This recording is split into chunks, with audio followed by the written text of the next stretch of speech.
changed different now, got the cheat code. Lottie, I just watching, you ain't got the cheat code. Can't stay the same, yeah, you gotta switch it up. Can't stay the same, yeah, you gotta switch it up. Game changed different now, got the cheat. Hey y'all, welcome back to the Goddess Giselle podcast.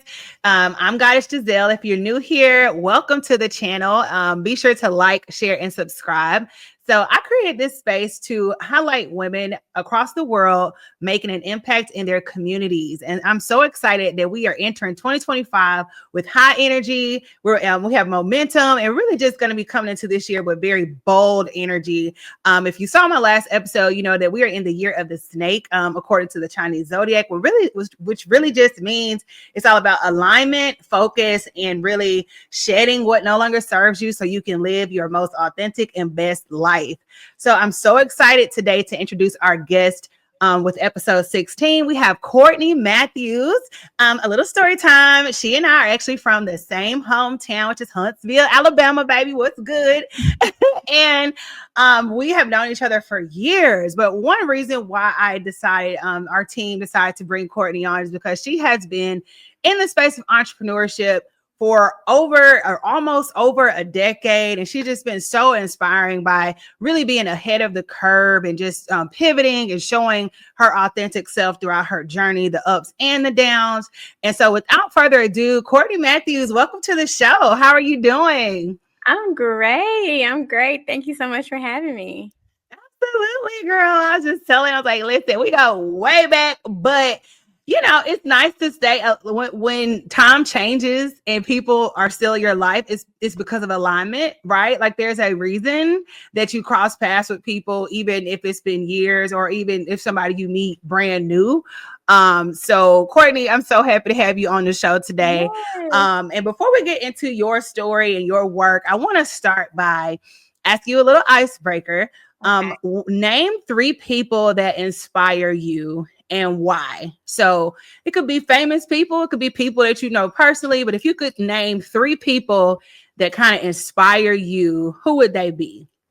Okay, so off the top of my head, I have to say there's a realtor / broker here in Atlanta that I have followed since I moved here, probably before I moved here. And Okay. just her grace, her poise, the way she runs her business, the way she carries herself. I've just always admired. Her name is Kiana Watson. Okay. And we're in 2 different fields, but a lot of things that I do, I model after how she runs her business and just how she just is, and just excellence across the board. Like I've never seen her not operate in just a high level of excellence. So her for sure. Mhm. You said 3. My mother inspires me. She is just so gracious and just so calm and so nice and so kind, and Mhm. gives everybody the benefit of the doubt. And she's just always been that way. And even in my journey, she's always just let me be. Like she's never been Mhm. overbearing, overpowering. She's always supported me. And she knows that I'm very determined to do whatever I say I'm going to do, and she just lets me have it. So definitely my mother. And then,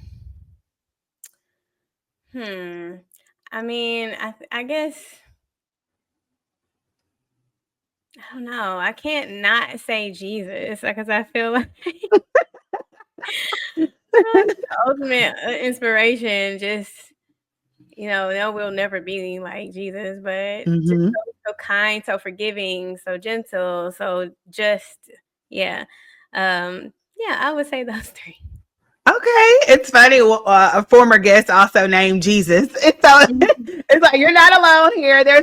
Obviously, there's a huge inspiration there. So thank you for sharing that.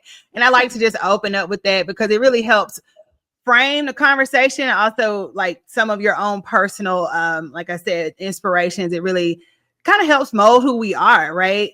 And I've never done this, but for the sake of conversation, I'm going to share my 3 today. Okay. My first would be my grandmother, the late Johnny Bell Jones Warren. And it's so funny to my audience, believe it or not, Courtney's mother and my grandmother were actually friends when we were growing up. And so we come from a very, contrary to what you may see on reality TV. Okay. This is not that. Listen, we're from Huntsville, like the village community, Huntsville. And her mother, my grandmother, they were a part of the village that kind of raised us all up. And so it's funny that you're here and I'm talking about my grandmother, but I would definitely say my grandmother inspires me.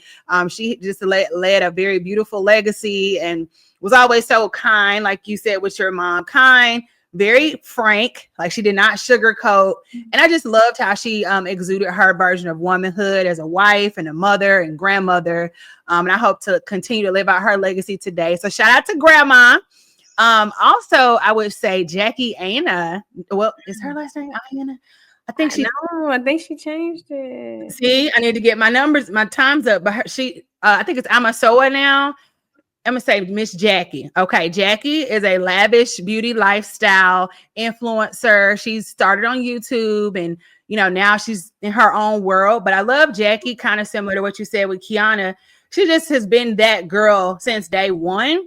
And she's never folded on who she is. And so I really admire that tenacity of just being herself, because as times change, sometimes people try to change with the times and then you kind of lose sight of who you are. And I just feel like Jackie just been her the whole time. And like, it's like people have to adapt to who she is instead of her molding herself into what people want. So definitely Jackie, shout out to her.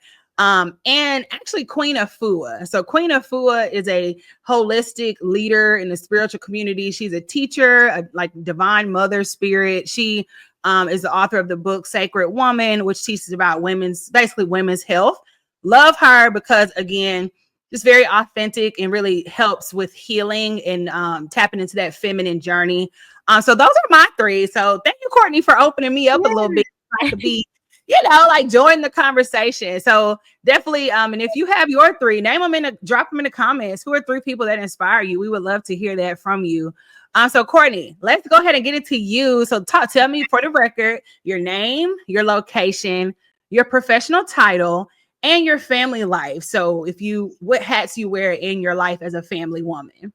Okay. So my name is Courtney Matthews. And like you said, I'm originally from Huntsville, Alabama. But now I reside in Atlanta, specifically Mableton, Smyrna area. And I've been here for going on 3 years and I love it here. I am a tax accountant and I run a tax and accounting firm called Import Tax and Accounting. And this year, actually, we are celebrating 10 years of business. And so I'm like, we made it to 10 years. Crazy. But I've been in the tax industry for 16 years. This is my 16th year. And I'm a mother. I have a son who is 15. So as long as he's been born, I've been in the industry. He was in my belly. And I was a secretary at the first accounting firm that I worked for. And what else? In ministry, I have, friends that I've had since we were like 11, new friends, and I'm just trying to keep the quote unquote balance of it all. I don't believe in balance, but just, we'll get into that, I guess. But those are the hats. Now, I don't think it's a lot of hats, but okay. And then we talked about relationship status, single, married, mingling. I am single. I have never been married. I just really think I'm gonna be married this year. I don't know. Hey, we claiming it. Listen. Or close to it. I don't know. There you go. Asking you shall receive, girl. Like, I love that. I've never been married, but I'm dating. Good. Yeah, dating. Okay. And we'll talk a little bit about that later on, but I wanted to jump in here about this 10 years in business. Congratulations to you.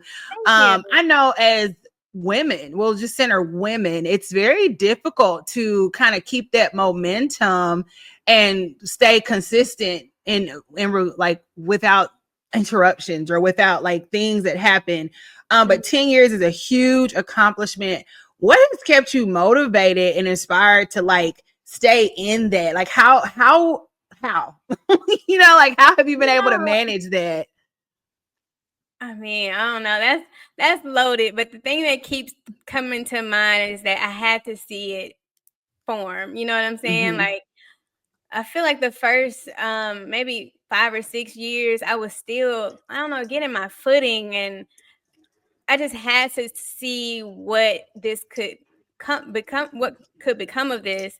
Mm-hmm. When I was in school, I really kind of declared my major my junior year. Like my first accounting class, I knew that this is what I wanted to do. I didn't Mm. exactly know how. I didn't exactly know what the path would be. But what I saw was all accountants work for like a big four company, like a Yeah. corporate, you go to corporate route.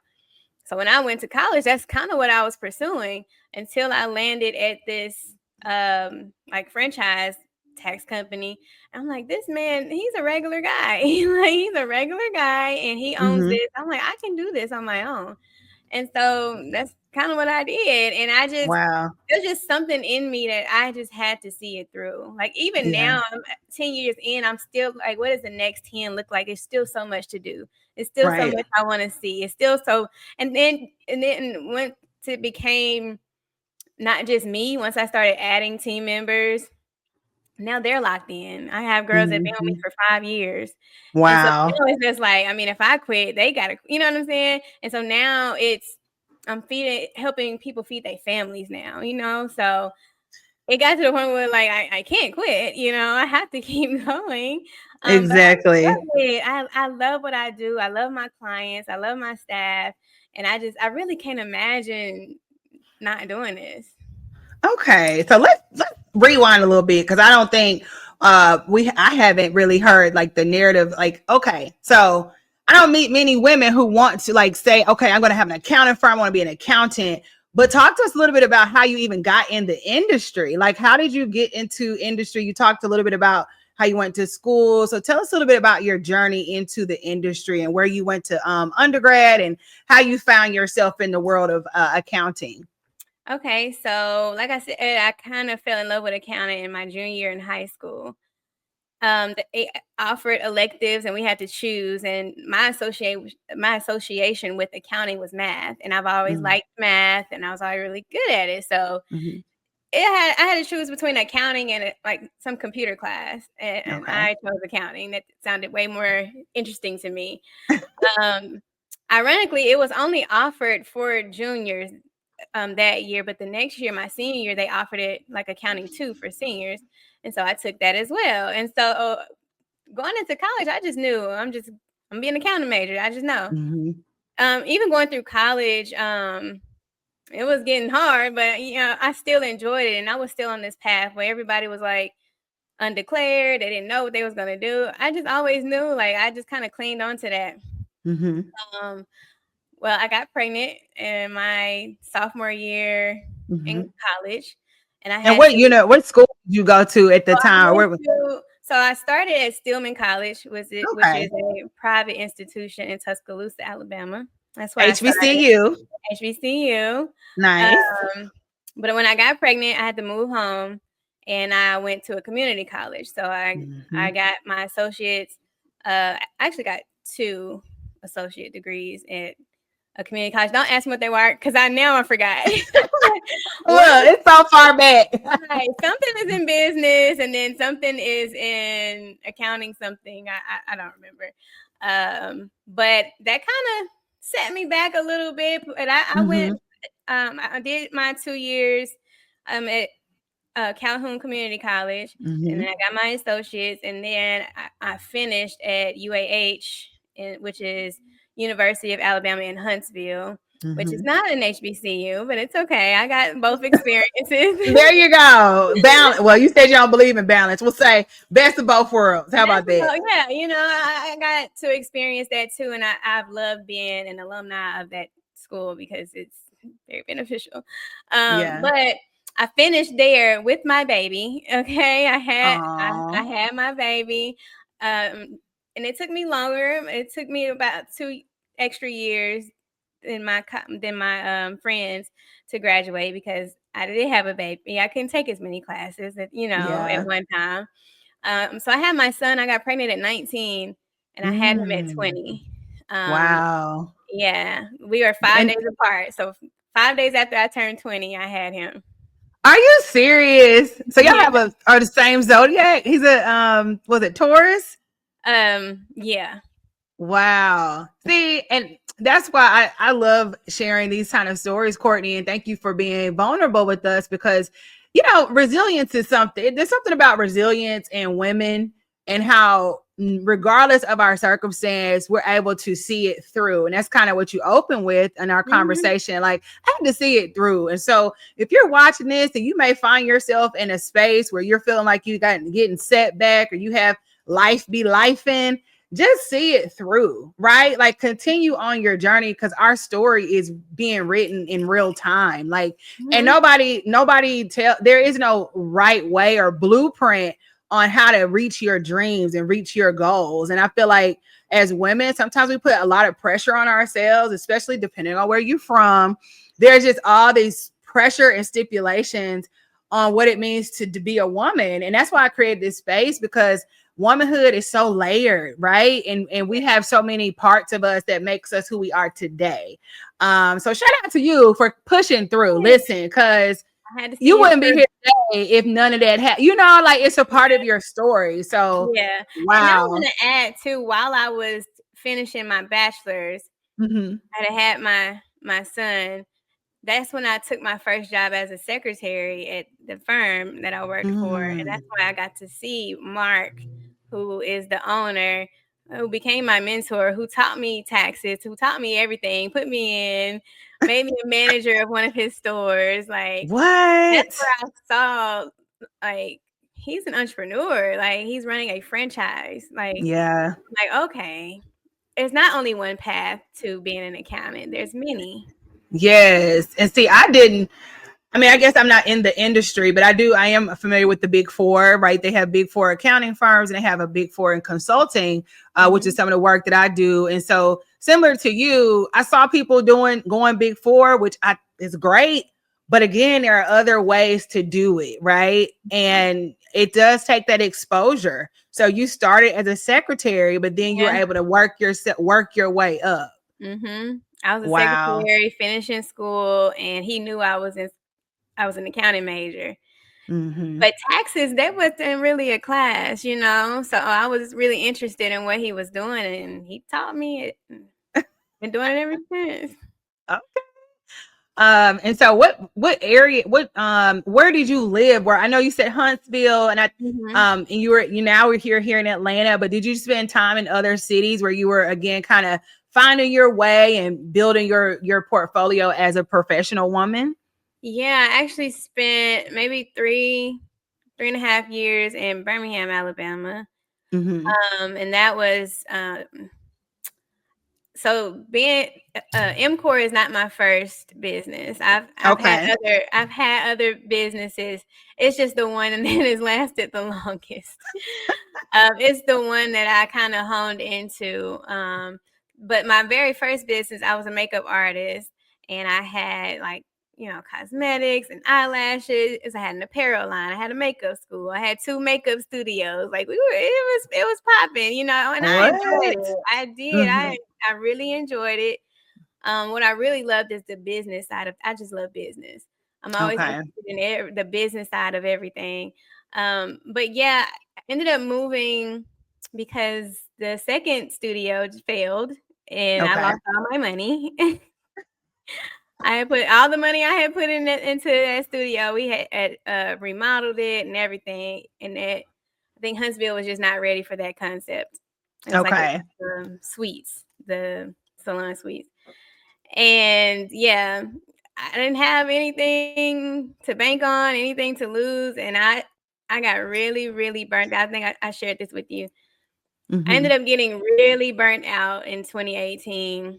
And I closed that studio, and I turned towards the accounting full time after that. Well, I thought it was going to be full time, but I ended up having to go back to corporate for 2 years.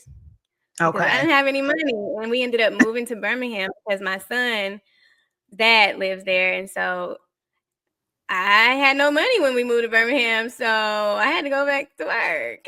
Right. You're like, I could do this, or I could just get a job and get some money. And And that's what And I I did. think, listen, and that's really, again, and I know, and I would love for you to touch on this a little bit, Courtney, about, because we're not, I mean, me personally, I definitely am a strong proponent of self-employment and entrepreneurship and all that. But I would love to hear your thoughts, Courtney, because I know entrepreneurship is not for everybody. And we are not trying to encourage you to quit your job.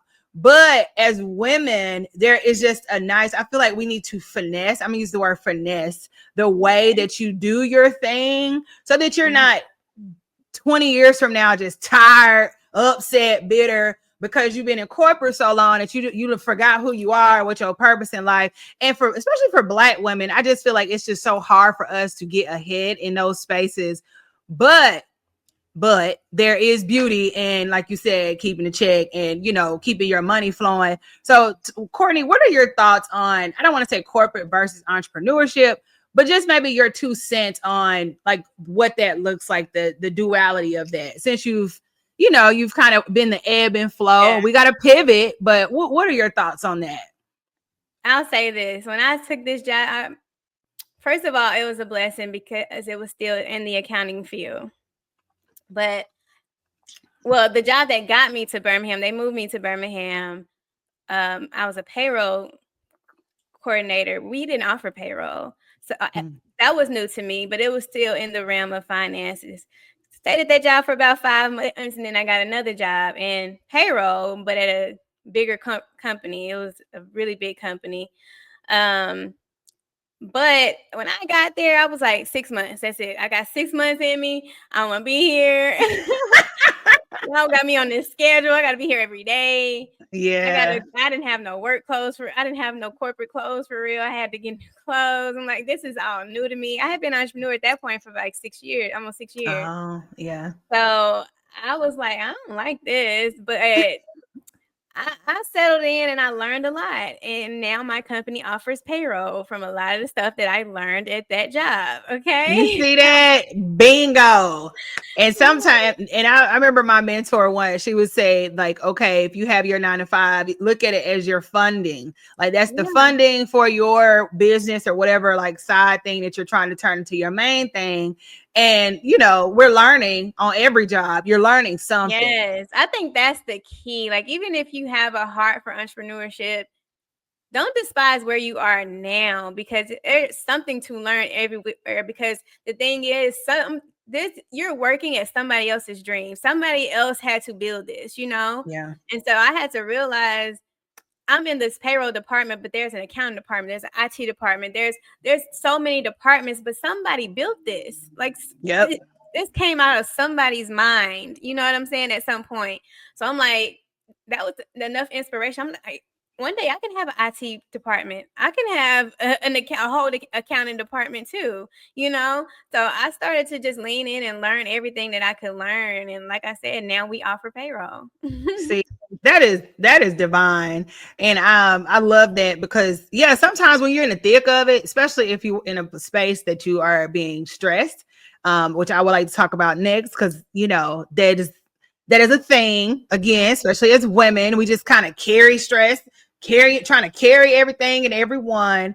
But when you're in predicaments where it's messing with your mind and your body, the soul don't even get time to come into the time. Like it's almost like the soul doesn't even get a chance to be seen. But if you get in a space where it's messing with your mind, messing with your body, then you got to really think twice and make some moves and have like a plan of action so that you can really heal yourself and like get back to your zen.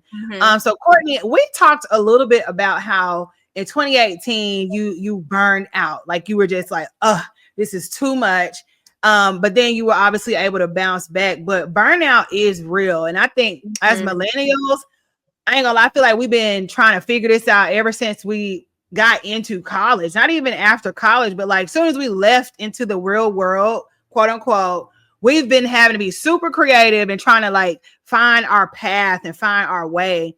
Let's talk a little bit about burnout. What did that look like to you? When did you know, like, okay, What were the things that was happening where you was like, you know what, I got to just let this go, I got to stop? So it was at the tail end of that second studio.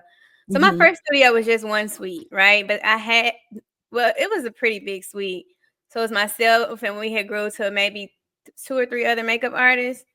So I was like, okay, it's time to get another spot. So we got another spot. I had to kind of remodel it and everything.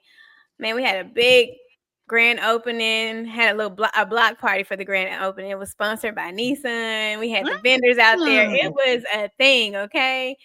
Cut to 3 months later, rent is overdue. I couldn't keep artists in the booths. Like, it was just a mess. And what it showed up physically, my skin was breaking out. I was gaining weight. Towards the end, I had busted a blood vessel in my eye that stayed for like weeks. So my eye was red for weeks. Oof. But I am such a determined person. I was missing all the cues. And also, how was I, 29? I didn't have as much wisdom as I do now, but I was missing all the cues to just stop, because I'm not a quitter. I'm just not. Like, I'm going to fight until the end, and that's what I did. But my body, was taken down as a result. Crying on the way to work, crying leaving, just not wanting to talk to people, but still encouraging people online. I was still encouraging people online because I did feel like things were going to turn around, but they did not. So I ended up having to close, move everything out, put things in storage.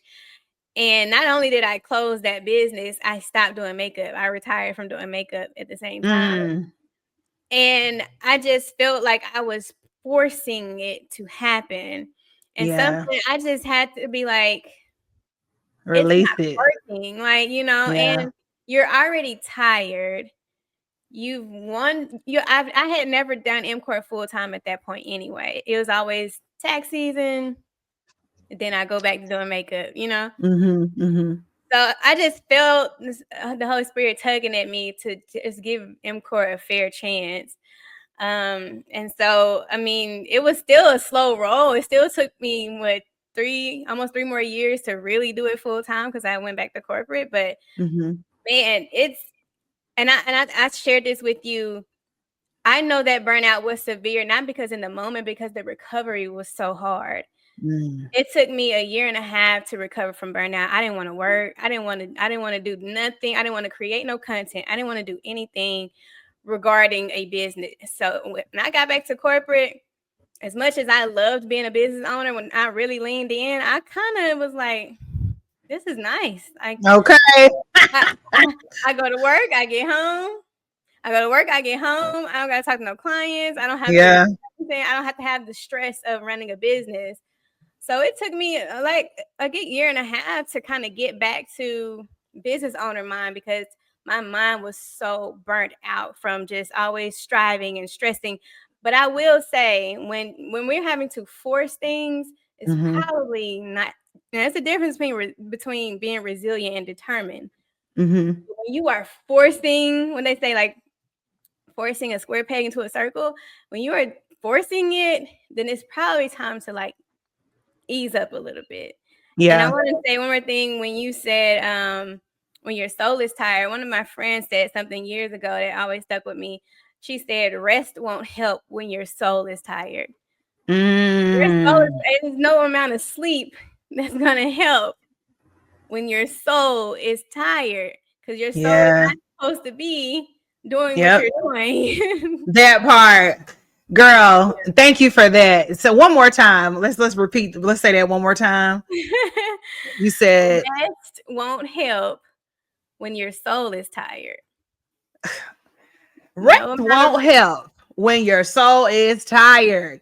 Courtney and Courtney's friend, thank you for that nugget, because that is so powerful. And y'all, if you've been watching this show, y'all know I am a strong proponent of mind, body, soul alignment. And that's what Queen Afua, if you're not familiar with her, she has a whole book really speaking to the Native African woman, the Black woman, the melanated woman, because we have a different we're different. We're unique, right? We're different.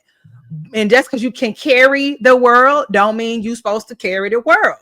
And I know in 2020-ish, we had this whole soft life movement online, which I definitely has been a strong proponent of, where it's like, okay, girls, let's be soft. Let's soften up. Let's put our troubles to the side, like cast your fears upon the Lord, like all the things we've been taught growing up. Now we need to actually live it out. Okay. We can't just live in theory about spirituality and how that really aligns with our lives. But Courtney, you are so right. Mind, body, spirit. And when you are forcing it, the force is not feminine. And so, again, as most Black women, well, not most, but a lot of us have really been groomed. And I've been using the word groom very lightly, but I do mean groom, because it's not our fault, but in our culture, we have been kind of groomed to be the workhorses and to get, go, even carrying the responsibility of what would have been maybe the fathers or the legacies of men, right, in the bloodline that may have, fallen to the wayside. And as women, we're very resilient. And so we'll end up picking up all this stuff, thinking that that's our responsibility. But first of all, we have to figure out whether or not this is my assignment, because it's probably not your assignment, but we have been taught to pick up other assignments, pick it up, do it. Even people sometimes will come in your life and you'll be like, yeah, that's my assignment. I'm supposed to be here to help him, help her.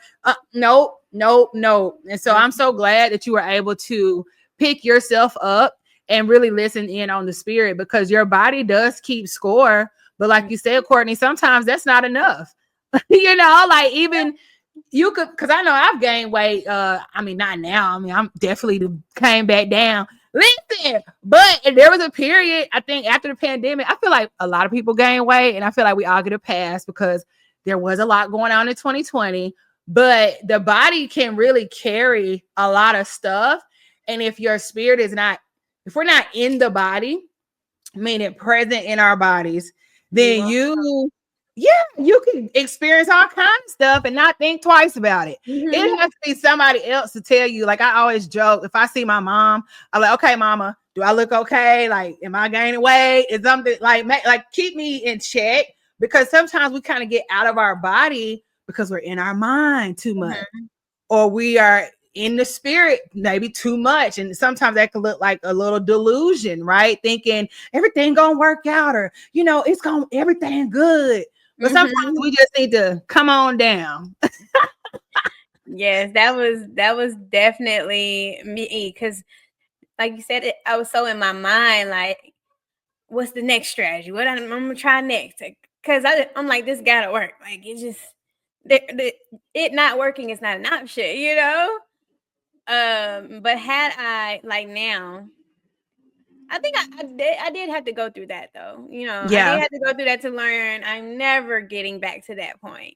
So how I run my business now is totally different, and it's way more stressful now. There's a lot more people involved, it's way more stressful now. But I just refuse. I refuse to go back to that point where the business is controlling my life. Yeah. I can't do that anymore. And I declare and decree, me neither, girl. I'm right there with you. We're not doing it. Okay. New earth, new rules. So Courtney, so you keep speaking to the fact that it might be harder. You're in a different space, but you are continuing to grow.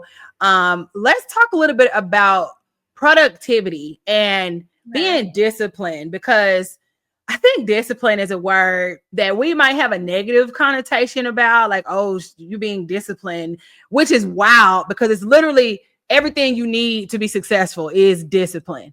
But sometimes discipline can be a very challenging concept, especially for maybe for women, because we like what we want it, what we want. So Courtney, talk to us a little bit about how you stay disciplined, your discipline habits, and how you maintain productivity and just staying organized in your business. Like, it not necessarily just in your business, but maybe even in your life too, because that all translates. So what does that look like for you?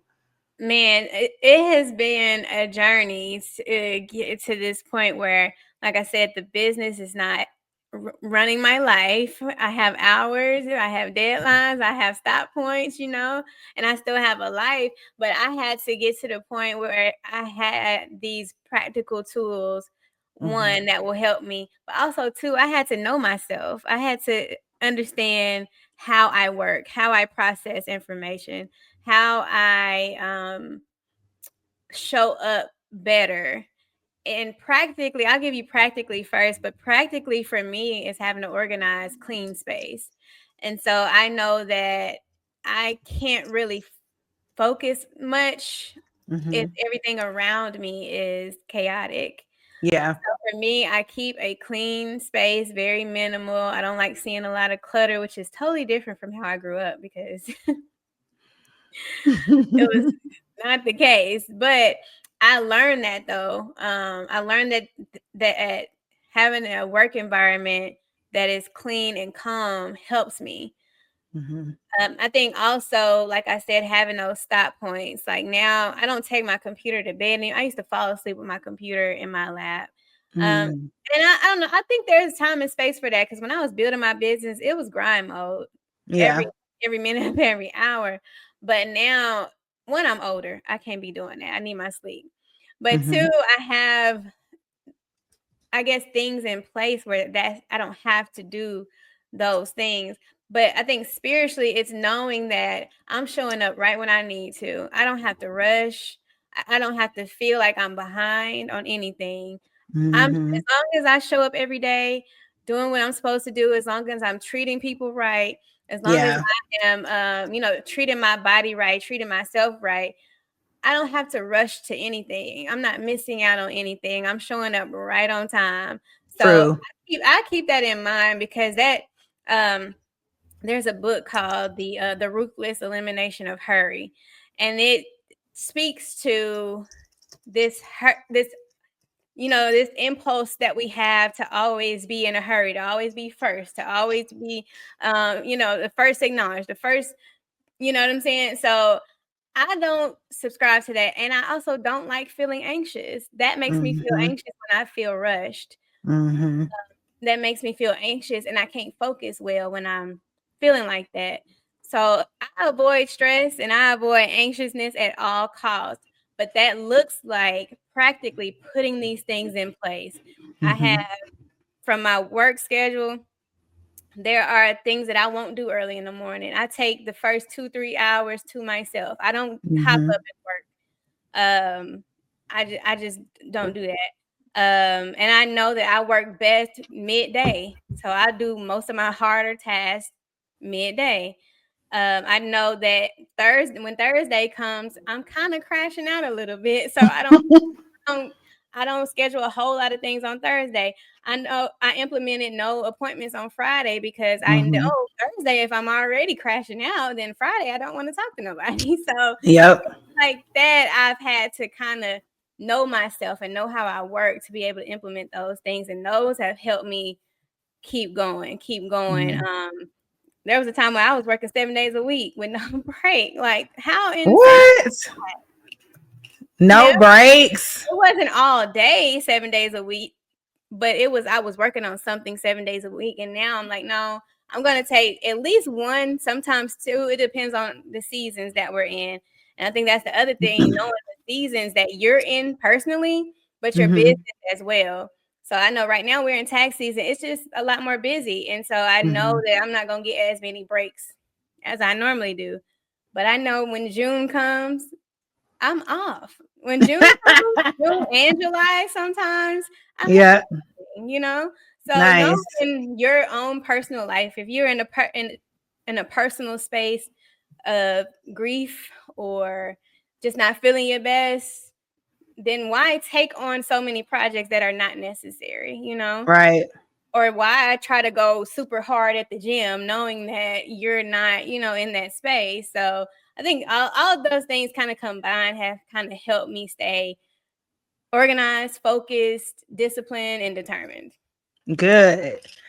Organized, focused, disciplined, determined. I like that. Okay. That is the takeaway. Organized, focused, disciplined, and determined. So what things can you do in your life to help you stay organized, discipline, determined. And there was Focus. another focus. See, I lost my focus.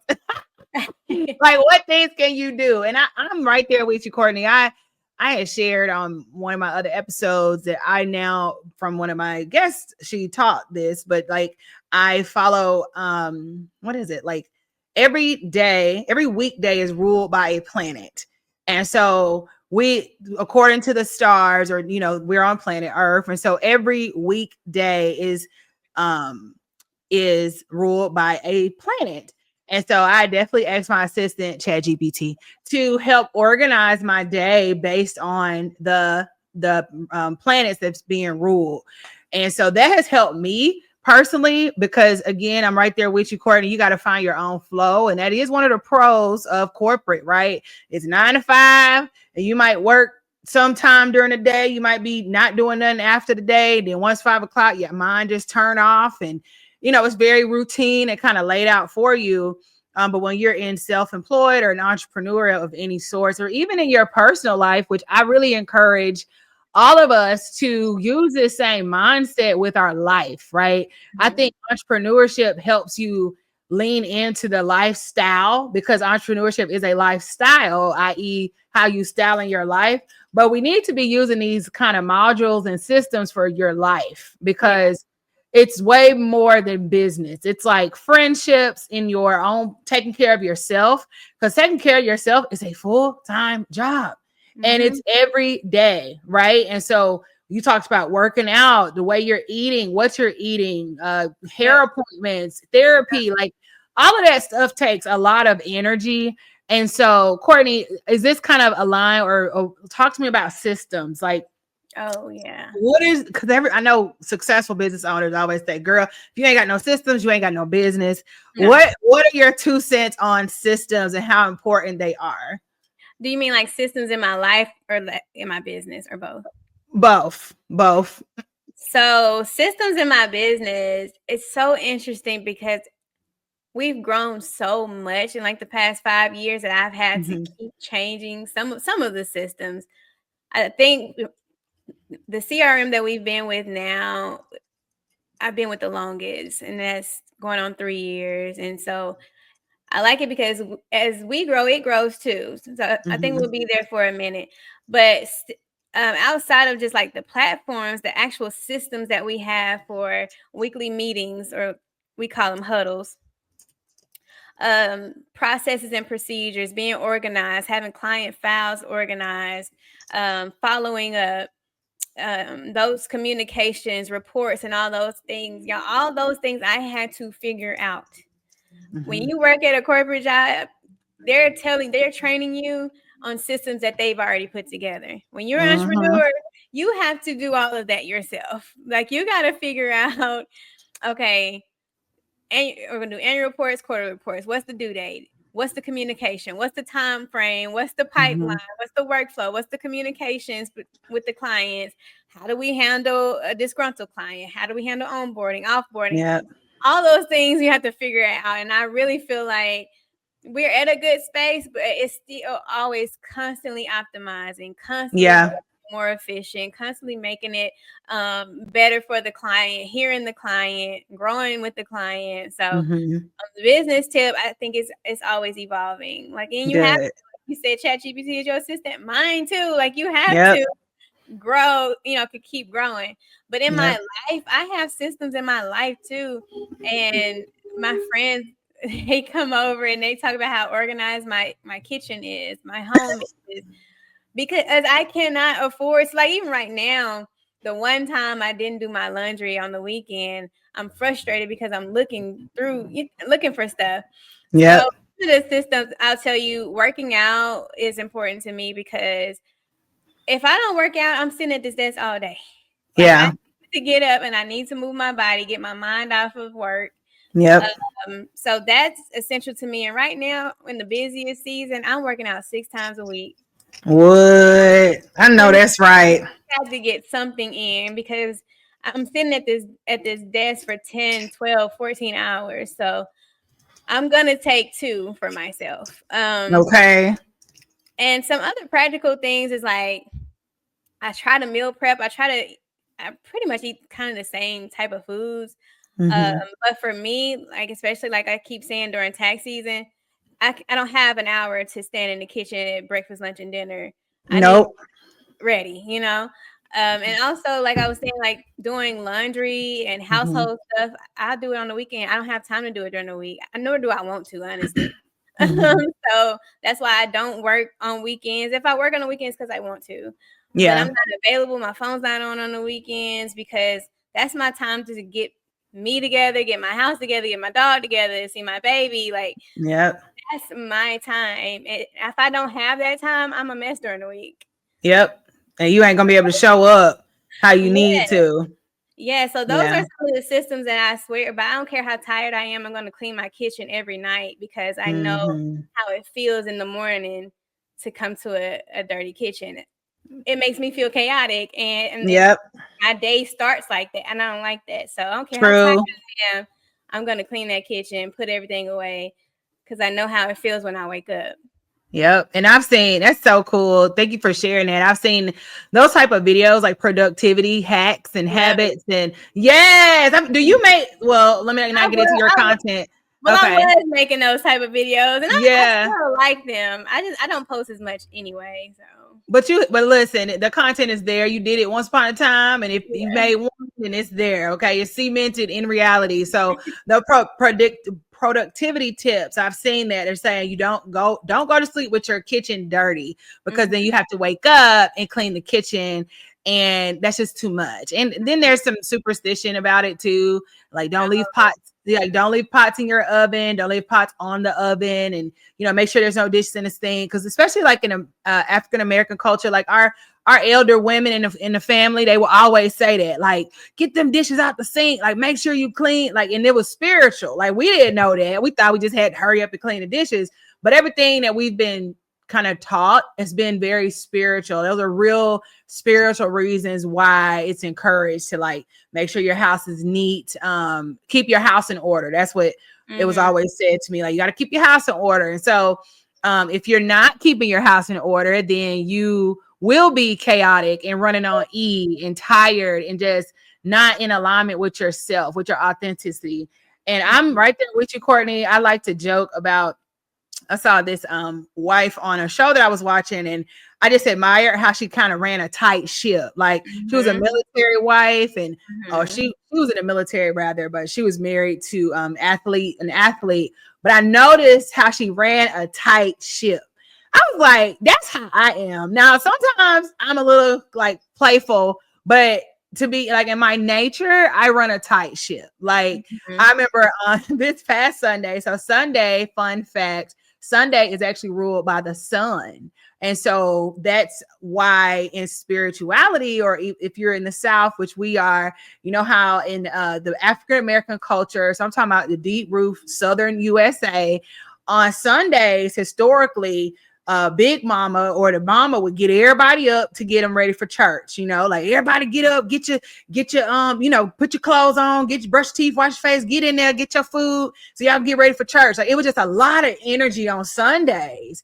Well, through my own research, Sundays are ruled by the sun. And so when we say the sun, we mean the actual sun in the sky. And so you think about all that energy, that heat coming off the sun, how it's so vibrant. Also, the sun and spirituality. So the spirit of Jesus, or the story of Jesus, it's the same energy of being risen and rising up for the week. And so that's why on Sundays, there's this sense of urgency to like get ready. Like it's time to get ready for the week. So like this Sunday, I have a system for laundry, I have a system for food, I have a system for our groceries. We went to the farmer's market this weekend, and just very systemic when it comes to getting ready for the week. Because if you don't do that, then come Tuesday, which is today, or that's what we're filming today, you're gonna be all over the place. And it's so expensive when you are an entrepreneur, or even if you're a woman that wears many hats, because going to work is a lot of work. Okay, if you got children, or if you're a wife, whatever, if you wear one or more hats, that's intention, that's work. And so that has really helped me. Girl, we got systems in place. So I have a system for laundry, like you, a system for how I keep my health in order, And really women, although men are the head of household, but don't tell nobody, but women really are the ones running the ship. Okay. Yeah. And I want to say that on the record. The man is the head of household, but the woman is the energy and spirit that the family is kind of living in, right? And so if she is nonchalant about laundry, about food, like it don't matter, y'all ain't got to do that. If she's nonchalant, then you're going to have children or a family, a home that is nonchalant. Like it's whatever, it ain't no big deal. And that does not help anybody. And so Yeah.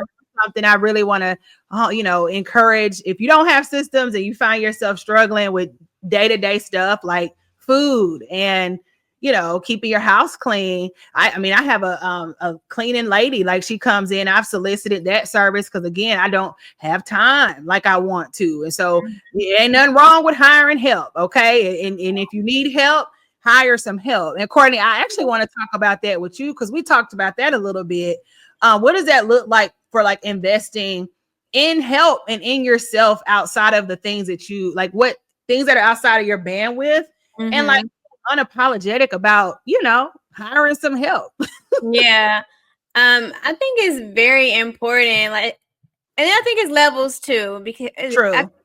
I wasn't always at a point where I could hire and I had to do a lot of things myself. I gave an example of my very first website. I took months to figure it out myself. I didn't have any money to hire anybody. But now you will not catch me trying to do a website. I'm going to hire somebody to do a website.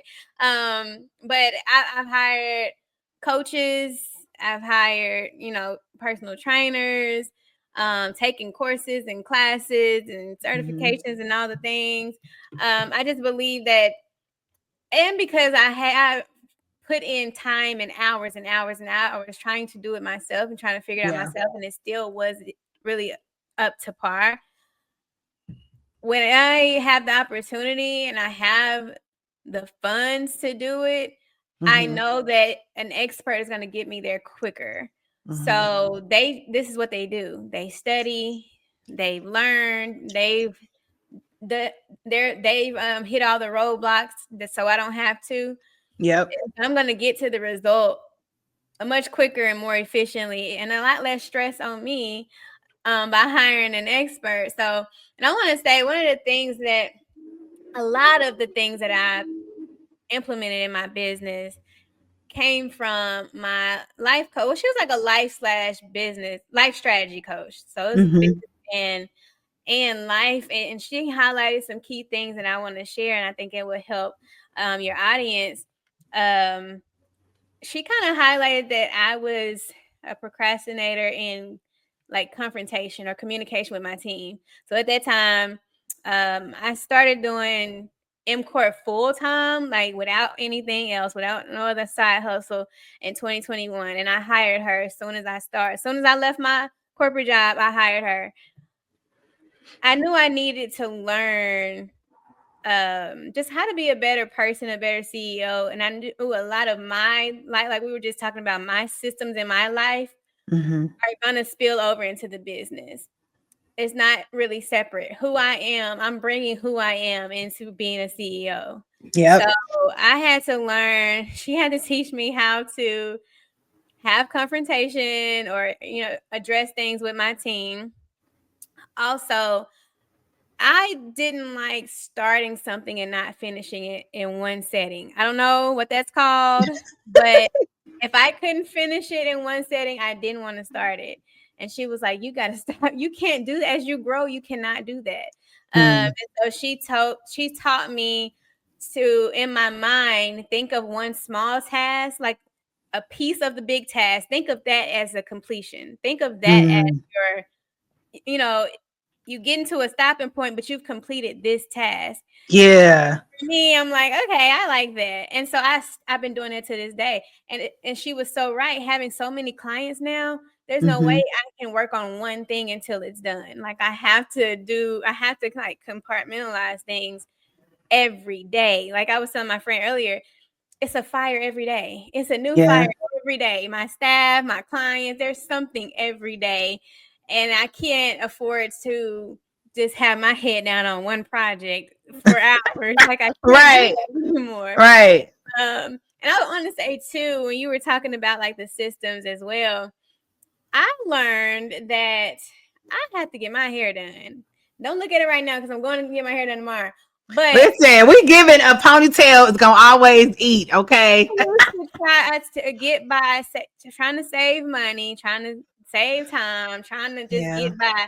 I don't like how I feel when my hair is not done. I don't care Me what nobody neither. say. I don't care how much money I got. I'm gonna get something done to my hair Yep. because I don't feel good.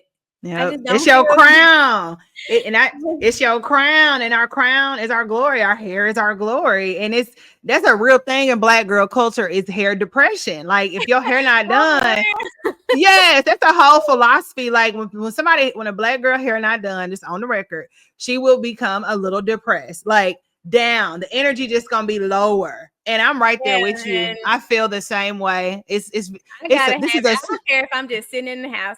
yep. I'm gonna get mine. But I learned that because I was trying to cut corners and then I'm like, no, I can't. You like, this is a safe space. And Courtney, I hear you. You are seen and you are heard, okay? And you are not alone. And I feel like that's why I got so much energy right today. Shout out to my stylist. What's up? Hair by Suge, ATL. Just got my hair done. I'm like, what's up? Like, exactly. But I had me a ponytail on my last filming. I had a ponytail. It was cute, but it was just a ponytail. I'm like, I'm ready to get my hair done, but it's funny, Courtney, that you able to know that about yourself because not knowing that you could be being a straight up itch and don't know why. That part. And be like, what is wrong with me? You ain't filming, you ain't doing no little selfie. And it's very feminine and very natural. Like it's so fun when you actually experience that. And since we're on the topic, let's talk a little bit about self-love and how you ground yourself back to Courtney Matthews, not the business owner, not the mother, not the friend, just getting back to me. It sounds like getting your hair done is one thing, but my hair done, baby, is one. And I talk to my friends about this a lot because I can't do my own hair. I used to be able to do a little something, but now I can't do my own hair. I had locks for 4 years and I cut them, and ever since then, I can't. Did you cut your hair off when you cut your locks, or you just? Oh wow! It was short. It was like short and curly. So, but I can do my own nails. Okay. I can do my own makeup, my own lashes. I can do my own. I can do everything else, but I can't do my hair. So I'm gonna spend money on getting my hair done. I think too is rest, and let me just say this because I had to tell my new friends that just because you don't see me resting don't mean I don't rest. And just because you see me work long hours don't mean I don't rest. My rest is not like yours though. Like I don't need a whole day of rest. I just never have.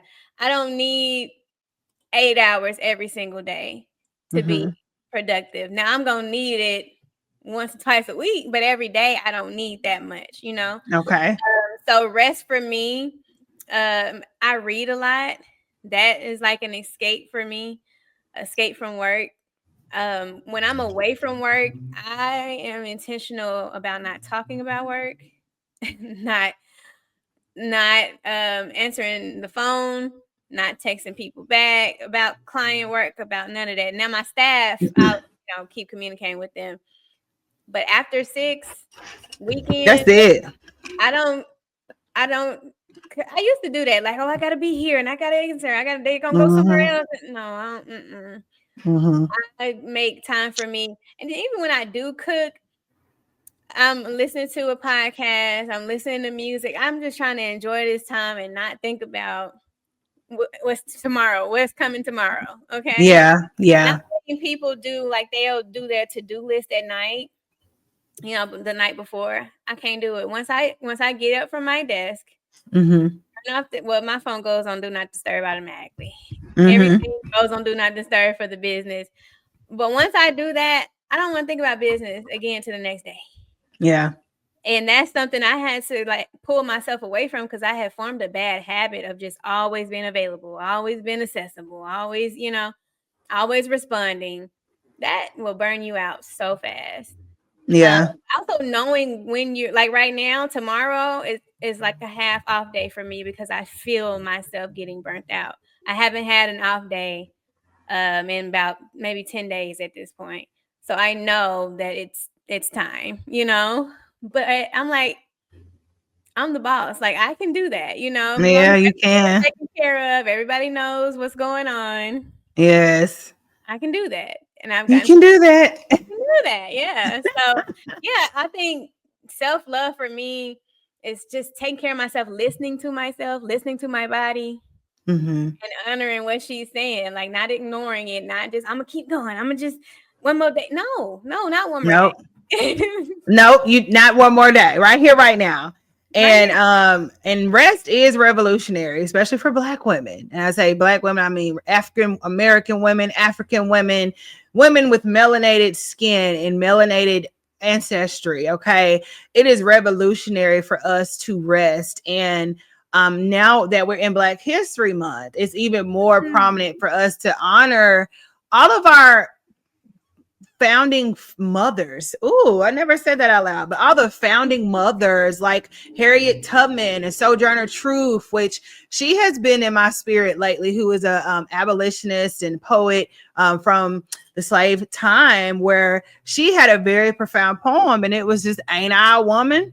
And I've really been feeling that energy because it's like, I know me personally, I definitely honor me as a woman. And so I make it like a no, what is it?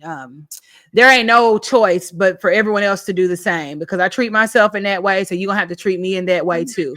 But as Black women, I really want us to hone in on our expression of womanhood. Like that's why I created this podcast. It's like, ain't I a woman? Aren't I a woman too? Like she talks about how the non-Black women, they're able to just live a different life, living in a different way. Oh, people opening doors for her and all this other stuff. She's like, ain't I a woman? I should be. Somebody need to open my door. Somebody need to do that for me. And if you're not familiar with that poem, just do a little chat GPT and just do a little research. But it's very profound. And even though it was written so long ago, we're currently in a timeline where we're still having to say, hey, you're a woman. You know, you don't have to do that. You can rest. You don't have to stand up and just be work. And I was talking to a peer of mine. I was like, it's so funny as Black women, the only time that you are warranted any type of rest or break, kind of what you shared at the beginning of our conversation, is if you're with child or you're pregnant or just had a baby. It has to have something to do with a child. And if you're pregnant or about to have a baby or just had a baby, then the society will say, oh, okay, well, you can have a break. You can you can have leave. You can go on maternity leave. Oh, you don't have to finish school. You just had a baby. Oh, you good. You don't need to do that. But if there's not a maternal piece included, they're going to look at you like you crazy if you say, oh, I'm just taking a break. What you taking a break for? You ain't got no kids. What is wrong with y'all? Like, I can't just chill. Like, why I gotta be moving and working all the time? I'm a woman. Like, women, we built a little different. And so, Courtney, thank you for sharing that. Like, so shout out to the ancestral, like I said, founding mothers. And if you're a woman, especially younger women, I personally do not believe in working until you can't work no more. That is, to me, a trauma response. And we are now creating a healing space for us to truly align with ourselves and our nature. Now, some women are very good at the work frequency. Like Courtney, I'm into zodiac. So as Taurus women are like the cream of the crop when it comes to productivity and like quote unquote working. Like y'all actually get off on like it's the bull, right? So you have that energy, like work. Like I already know your work day I probably wouldn't be able to do it. Okay. I would not be able to do it. Like I would not, it's not even in my nature. I couldn't do it. I had to learn that too. I had to learn what I can carry is different from what so I used to look at people like, dang, I'm doing too much, you know. But no, it's not too much for me. It's not. That's the nature of the Taurus woman. Who else is a Taurus? I can't think of anybody off the top of my head, but certain signs just really perform well in certain capacities. And I've noticed, like with Taurus women, y'all know y'all could just produce, very productive. Like that's one of y'all at greatest strengths. Like I had an aunt, she worked in have an aunt. She worked in retail, also a Taurus. She was able to just do work so much. And I used to be like, girl, I don't see how you do it. And I was younger, but again, that's her nature and just knowing herself and being able to like manage her own energy. Yes. Are you familiar with like human design at all? Which is Yes. like a I've okay. I've learned about it before. Um, don't ask me what I don't remember, but I have heard of it before. Okay, and that's and so when we talked earlier about systems, that's another system that we can look into to learn about ourselves because now that we're in the age of Aquarius, so age of Pisces was really pretty much our whole life, probably over the past 2,000 years, some odd. Don't quote me on that. X the internet, X ChatGPT. But anyway, we were in the age of Pisces on Earth, but now we're moving into the age of Aquarius, which is really about honoring your authenticity, right? Like who you are as an individual and bringing that version of you to your work, to your energy. And so, Courtney, you being an entrepreneur, you're kind of already in the mindset of the age of Aquarius, but it's a huge take on information and authenticity. So, as you see, it's so much information being flooded on the internet. Like it's all about information. We have AI now being introduced. And so information is the way to be in the new age of Aquarius. Information is flowing through the air, right? And Aquarius is the king of the air. So we have energy, air flowing information. And so human design is a system that you could adopt or even learn about. And if you're watching this, to know how your body works, because it there is a system. It's a systematic, it's a system. Our bodies are systems, and human design does help with that. I know mine. I'm a manifester, and it's funny that has come up a few times on this podcast. And so shout out to the folks who created that system because it does help. Kind of like Myers-Briggs, but it's a more updated version. But yeah, Courtney, if you look into that, and if you're watching this and you don't know yours, it just different ways to like get to know yourself so that you can operate according to you. Because again, age of Pisces was more so we all do the same thing. Like everybody go to college, everybody go work for the big four, everybody do the same thing. And if you've been paying attention, you can see that a lot of systems that we were on are currently crumbling, right? They're just not working anymore. And what we're focused on now is like adapting to what is working, which is really just being yourself. But you got to know who you are in order to be yourself. And so, Courtney, let's talk a little bit about, because girl, we've been talking about this energy, work, and this and business. And like I said, Courtney, I feel like you're one of the ones when it comes to entrepreneurship, because you've had so many pivots and you've been ups and downs. But it has been a lot of masculine energy, which is to do, right?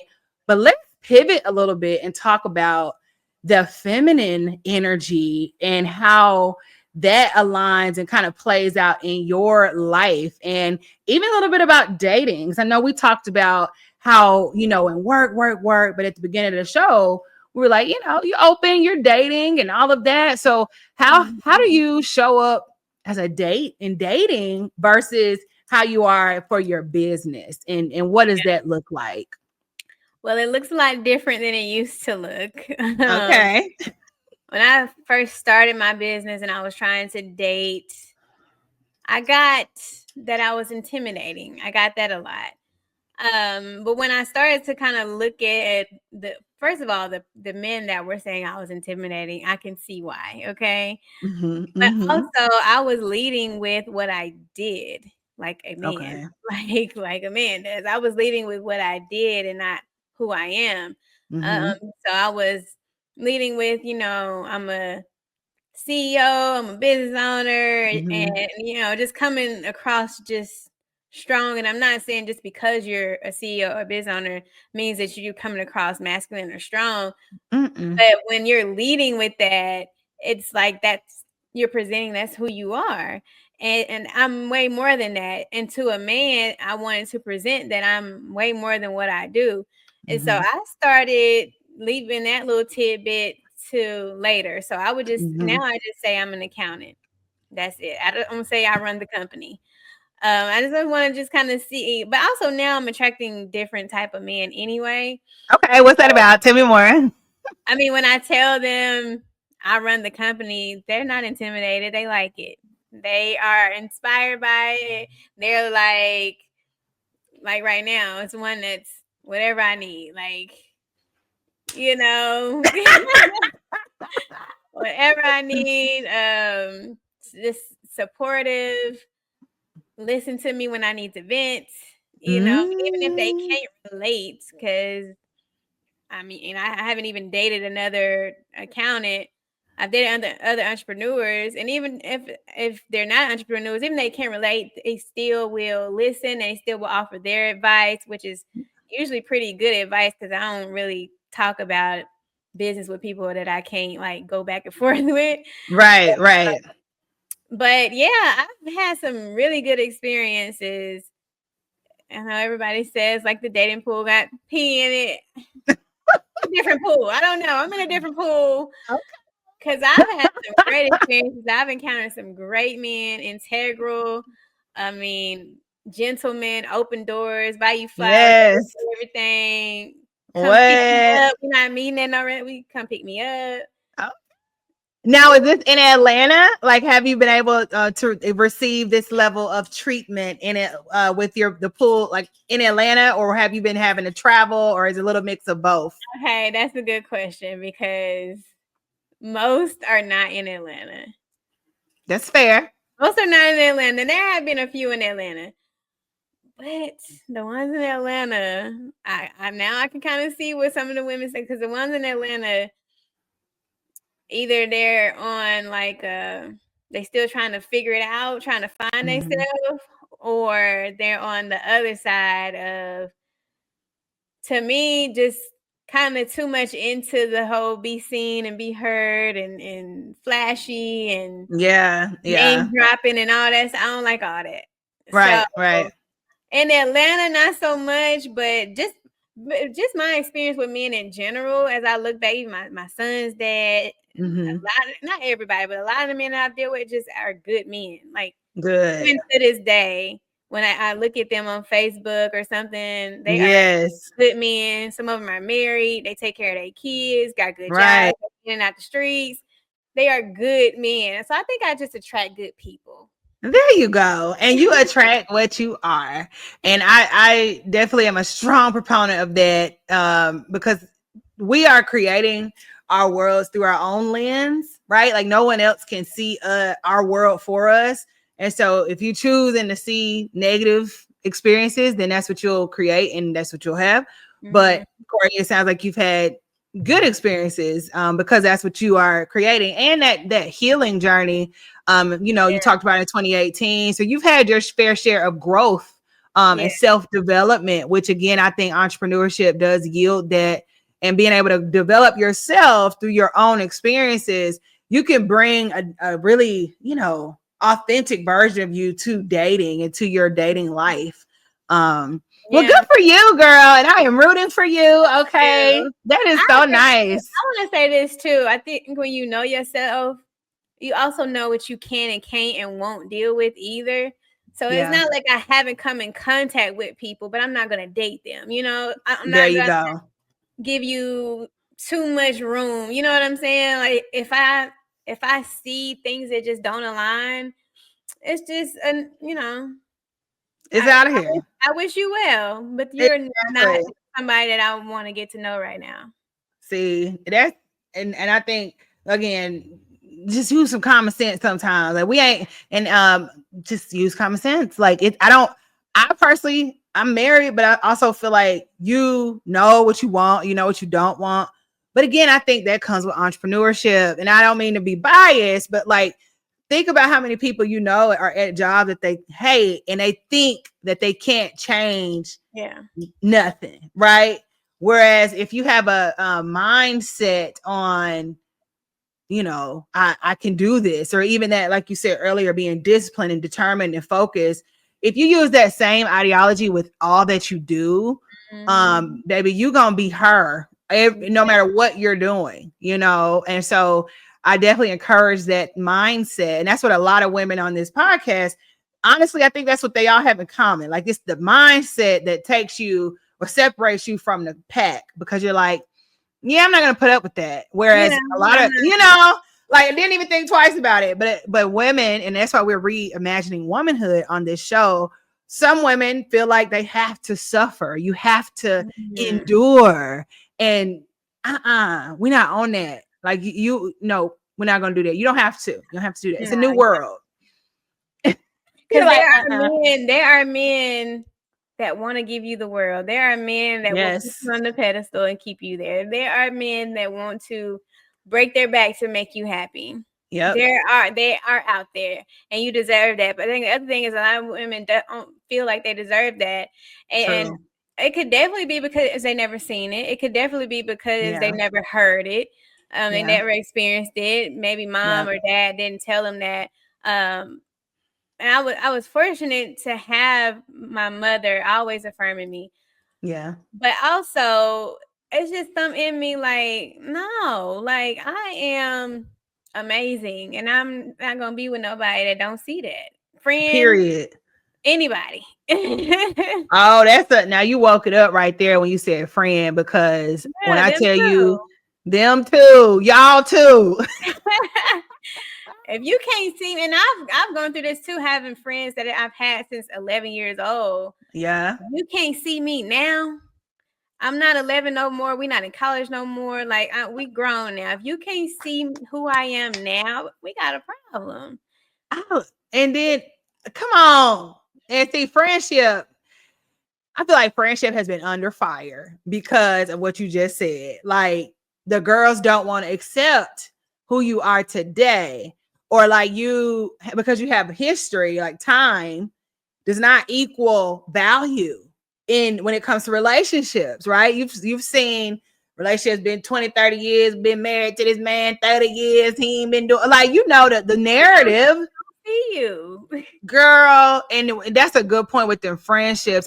Can you give any tips, advice, comments on that? Because I know me personally, I have really just evolved, right? And through my evolution into my own version of womanhood, I realized that I was holding space for people who would not hold the same space for me. Mm. That And might be the word. and I'm recently going through some Okay. I don't know, some weirdness with a few relationships. Okay. Um, but them day ones, they still day ones because we've ebbed and flowed together, and we've Yeah. given each other space to figure things out. Yep. And also knowing that when we change, the relationship dynamic may change, but the love is not going to change, uh, Yes. the way we talk, the way we interact, how often we talk, that those things may change, and that just comes with growing up and, Yeah. mature. But the respect and the love, when that changes, we got a problem. And Ah. friendship is probably not going to make it. But if you Yeah. can respect that I'm changing, if you can respect that I'm not the same person, and you may not understand it, but if you can just respect me and be patient with me as I figure it out, I'm going to come back and let you know. I'm a Right. communicating friend. Like, and because I'm so aware of myself, I can the words may not be perfect, but I can come back and communicate the changes. I can come back and communicate what I was going through, and Yes. what that gray area was. But if you can be patient while I figure it out, and a lot of my friends, they know that. They know that, I'm never ignoring you. I'm never, not just trying not to be available. If I'm changing, I'm figuring it out. Trust me, you're gonna know at some point. You know what I'm saying? Yeah. But I think we built that muscle though. We've gone through things, changes, babies, Yep. marriages, divorces, Yep.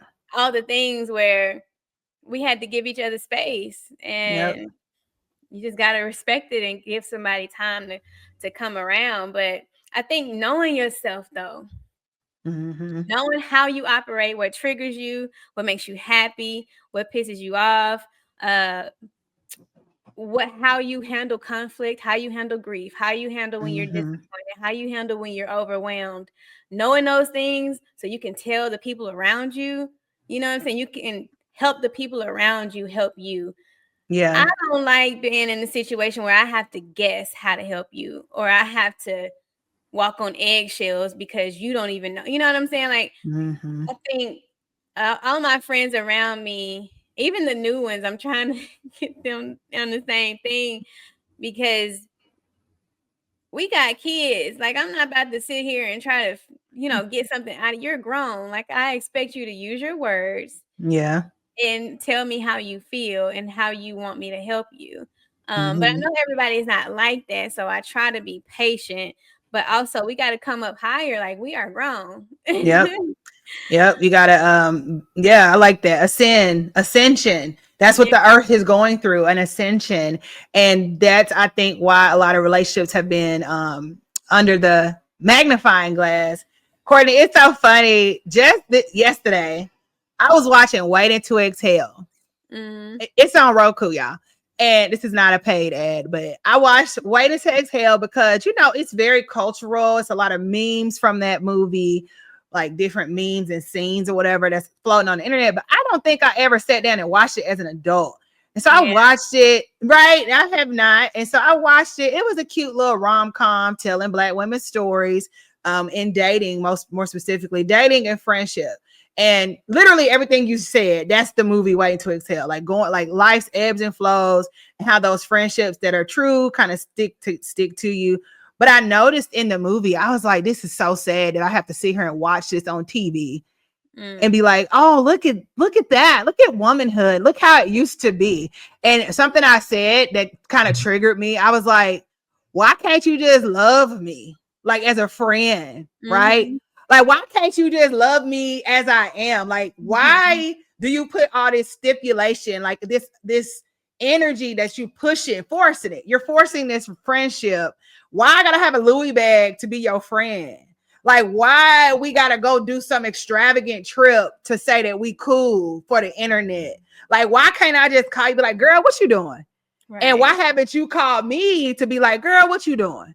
Like, Mhm, that bothered me. And we've talked about this on this podcast. Like, because of social media and because of entrepreneurship, even the sisterhood has become very transactional. And it's gotten to a point, and I actually joked about this, and I'm gonna say it on the record because I don't care.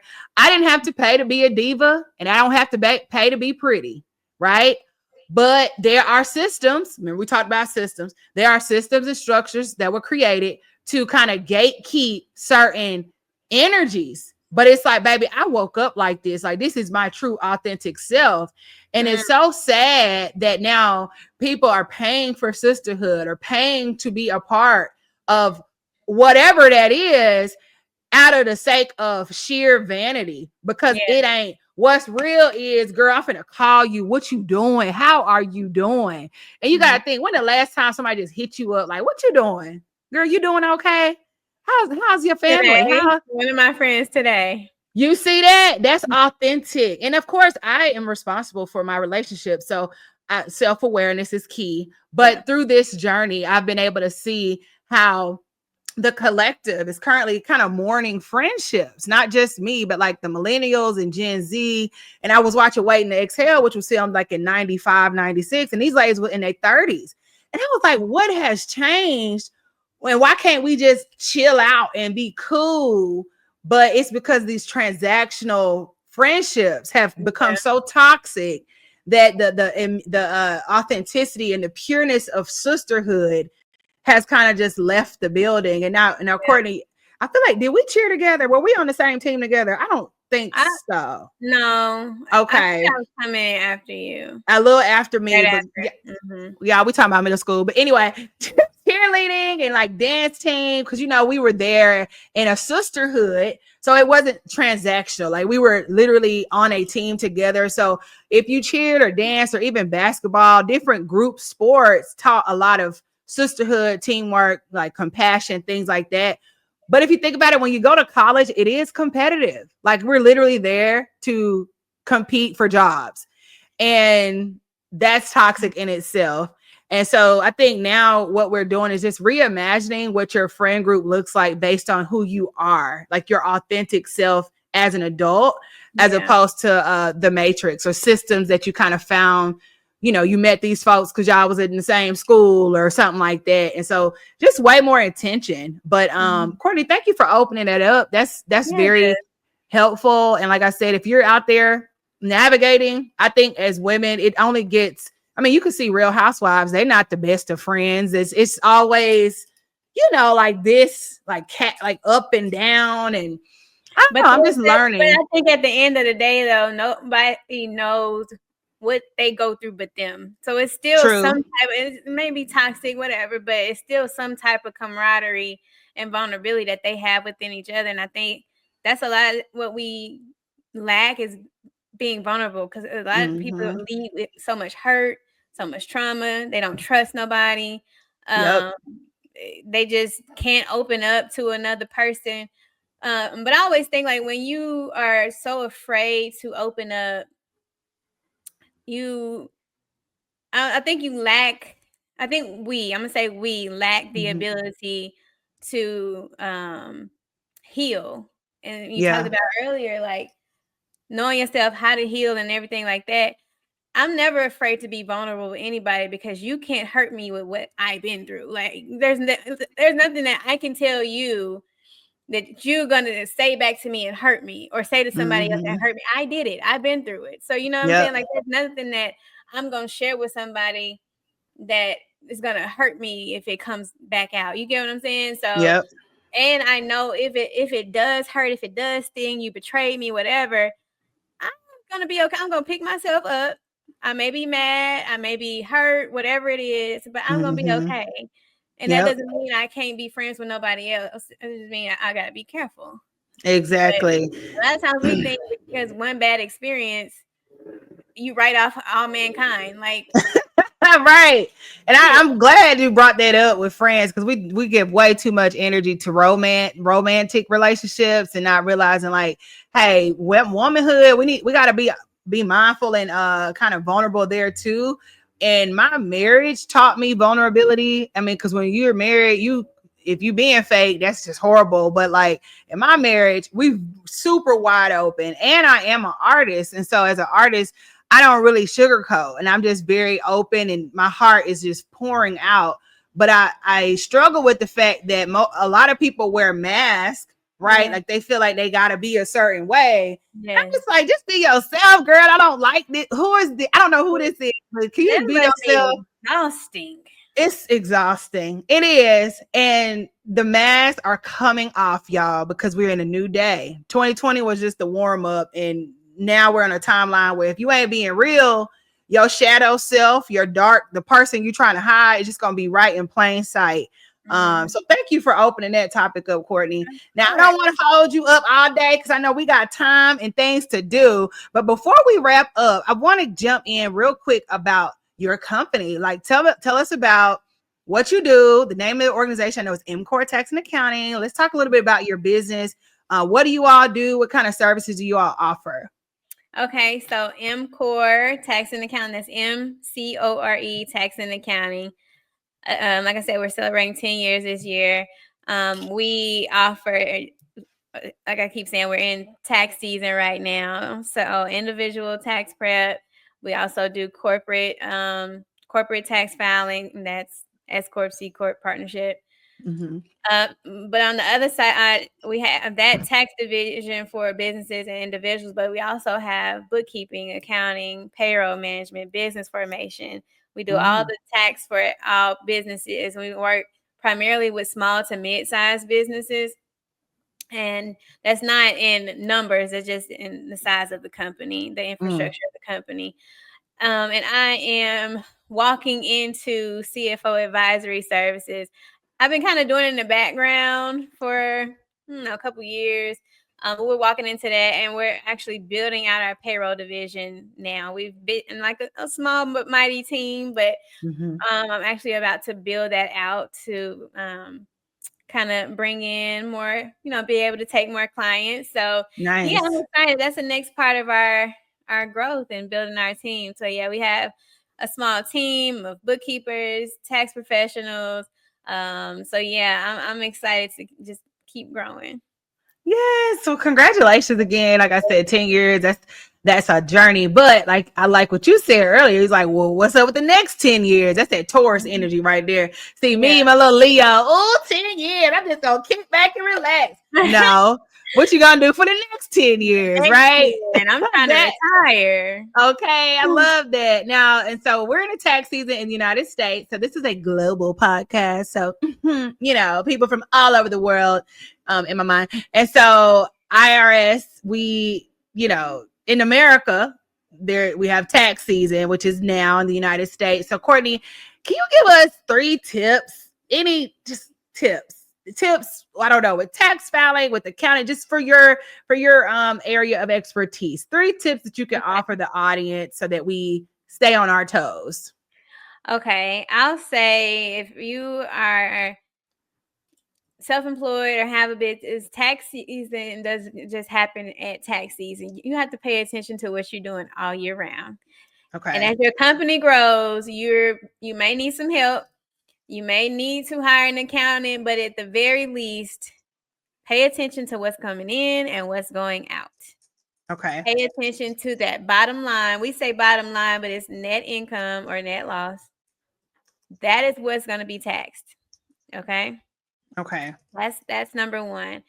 And number 2, wait, before I give you number 2, I have to say we have a class coming up just for taxpayers to be able to get educated on things like this. Okay. Questions that we get all the time. So I'll share a link with Giselle so you guys can tap into the class. It'll be free, and we'll have some other offers for you as well. But number 2, let's see. Another thing that we see is for people with W-2 wage jobs, that W-4 be tripping y'all up every time. That W-4 will get y'all every time. You go the whole year thinking that you are taking out enough taxes. But what happens is, and I just had a client today, thought that, probably got with the HR earlier in the year, thought that they were taking out the max, but then they got a bonus and an increase. Mm-hmm. So that max is not efficient anymore because now you're in another tax bracket. So pay attention to that. And you can look at it multiple times a year. You can change it multiple times a year. So know what tax bracket you're in, and kind of where you're falling. Get some help on that W-4. We'll be going over that in the class too. Mm-hmm. Let's see. What's one more? Oh, if you work as a contractor, you're hired to do a job and they pay you more than $600, they're supposed to give you a 1099. Now, it is not necessarily mandatory. Like, you're not going to jail and they're not going to jail if they don't give you one. Mm-hmm. But it is a way to track the income that you received and the payments that they sent out. It is a way to track it. Now, they are supposed to, for certain vendors, give you that 1099. But like I said, if you gave them an invoice and they paid the invoice, they're not obligated to. But it would be nice if all that income is tracked, because IRS wants to track all the income, of course. So yeah, I think those 3. Yeah. All right, you heard it here first. We got 3 tips from MCore Tax and Accounting CEO Courtney Matthews on the record. So, this is her area of expertise. So definitely take heed to that. I know we're in tax season here in, like I said, in the United States, and lots of stuff going on with the conversation of taxes when it comes to the new administration. But this is not a political podcast, so I'm not going to go into that. Next topic. Again, Courtney, this has been such a great informative conversation. Like I said, I think it's so empowering when we share our stories as women and also show ourselves just showing up a little bit. Like, hey, I know I got this business to run. I got this family to run. I'm a mother. I'm a wife. I'm doing all this stuff, but I'm still here. Like, hey, I'm a woman first, and I have my own story and my own, perspective. And so that's why I created this space. And I'm so happy that you were able to join the conversation, Courtney. This has been such a pleasure. Now, if anyone wants to reach you and say, you know what, I need to talk to her right now, Courtney, how can they find you online or your website? Okay, so email is my best friend. So if you want to email, you definitely can. It's Courtney, Courtney, at mcoretax.com, mcoretax.com. My social is Lachey Digital, which is another company I'm about to start. By the way, Well, be sure to put that in the box below. And then my company is mcoretax, the Instagram. It's just mcoretax, mcoretax. So you can find us on Instagram and Facebook. Just type in mcoretax. And yeah, look out for that class. It's called Don't Be Clueless. Don't Be Clueless About Taxes. That's happening every Wednesday this month. I don't want to say the month because I don't know when it's going to air, but every Wednesday this month. And then throughout tax season, we have these free workshops for taxpayers, for business owners, just to keep you informed and engaged. A lot of tax preparers and tax professionals don't want to educate and teach people because they think they're gonna go and do it on their own. But right? everybody got to learn. You got to learn. And I'm very passionate about teaching, especially us about business, finances, because that be the thing that will trip us up. And that's often the thing that separates the business of our counterparts from the business of us, them finances. Yeah. Okay. And that's why we're opening up this conversation. Courtney, I do have one more question before we wrap. Okay. Could you tell me, because I didn't even think of this, but tax season, you'll have people online, they'll be like, I can do your taxes. I can get you your taxes. I can get you the most money from your taxes. And then you have people who are accountants, right? Like this is what they do. And then you have people, so tax professionals versus I do taxes. Right. Can you tell us the difference and, from your perspective, like what makes a tax professional? Like, cause it's hard for the consumer to know. Cause I've been riding through Bankhead and I see a girl, she like pull up taxes. Okay. And it's like, pull up, so yeah, let's talk about what is considered, the more professional outlook. I would love to hear that from you. I think that is a very good question. I think of it like the difference between a surgeon that went to school and somebody that say, hey, come let me cut you open. Like, you wouldn't do that. So I think there's also a level of accountability that we would have, and even the credentials. It's the credentials, the education, the experience, the accountability, but also like you can go foul with somebody on the street, or this person this year, this person next year, but an IRS come knocking for an audit, they're nowhere to be found. We're gonna be here. We got credentials. We got, the IRS know us. A lot of times, and I've seen this. Like clients come to me when they got a letter from the IRS and they go back to the preparer and they're nowhere to be found. Come to find out that the preparer didn't even sign the return. So every return we do, my firm number is on we have a firm number with the IRS, but every preparer has it's called a P10. That's on every return. So we cannot, we're accountable to the IRS. We will get fined. We will get, penalized and stuff if we do something wrong. If we, you know what I'm saying? The people that's just saying, let me get you the max, they don't have all that on them. You know what I'm saying? They can mess up your taxes and go on to the next state. I've seen it happen, So you deal with those people at your own risk. That's what I say. You deal with your own risk, and a lot of people just focus on getting a big refund. And that's fine if that's your big exception, if that's your only focus. But I don't like jail. I ain't never been to jail. I don't look good in orange except this right here. So I'm not nobody. I'm not doing it. And listen, and you do not mess with the IRS, okay? So thank you, Courtney, for that on the record, because it's just nice to be informed, like I said, and that's what this conversation is all about. So I really appreciate that.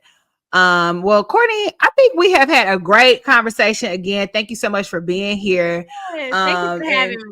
Absolutely. And y'all, you have just witnessed yet another powerful conversation on the Goddess Giselle podcast. This is episode 16 with Courtney Matthews.